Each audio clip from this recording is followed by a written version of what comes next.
Kasih karunia dan damai sejahtera dari Allah Bapa dan dari Tuhan Yesus Kristus menyertai kamu sekalian. Amin.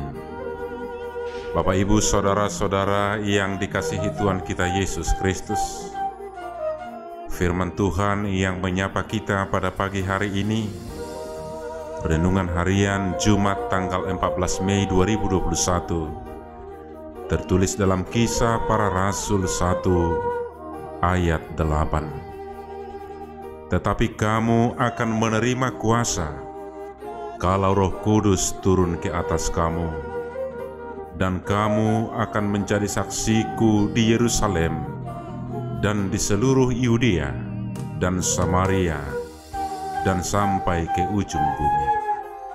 Alai jalo omuna do hagogon ditot di para badia na songgop Tuhamu, gabisiti dangiku mahamu di Jerusalem, dohot di sadok Judea, dohot di Samaria, sahat ro di ujung di tanah on.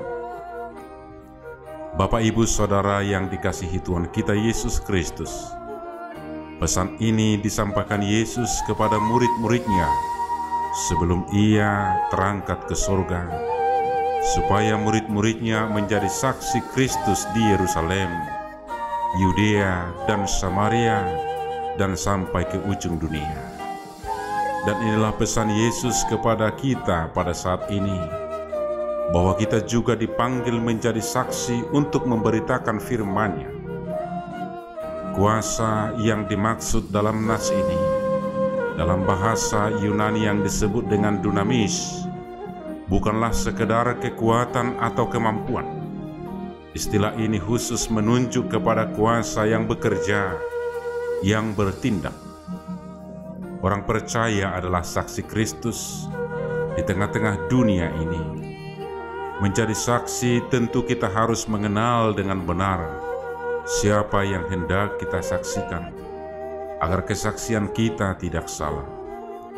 Mungkin ada orang yang beranggapan bahwa bangunan gereja yang megah dan indah, tanda salib dan simbol-simbol lain adalah sebuah tanda kesaksian kepada dunia bahwa dia orang Kristen.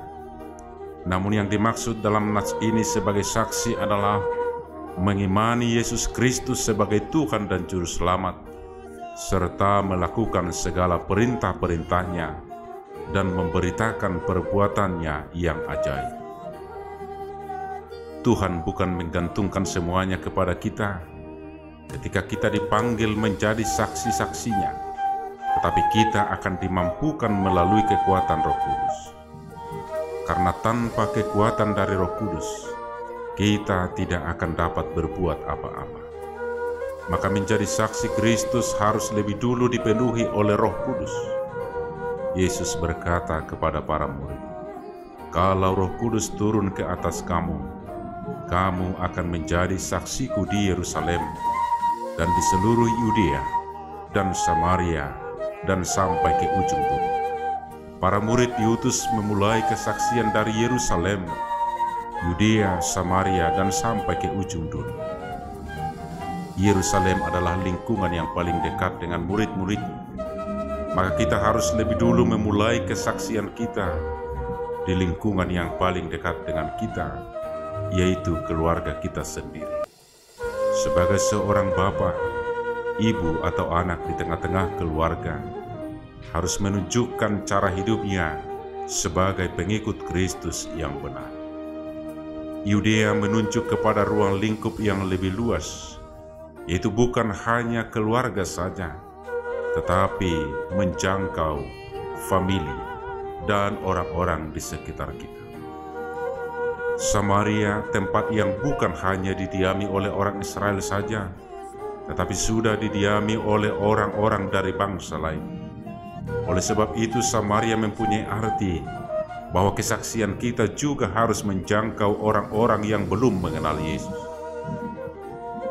Sampai ke ujung bumi, ini menunjuk bahwa di mana saja dan kapan saja kita harus bersaksi tentang Yesus.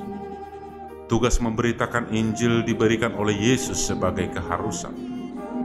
Hal itu juga pernah ditegaskan oleh Paulus dalam 1 Korintus 9 ayat 16. Karena jika aku memberitakan Injil, aku tidak punya alasan untuk memegahkan diri, sebab itu adalah keharusan bagiku.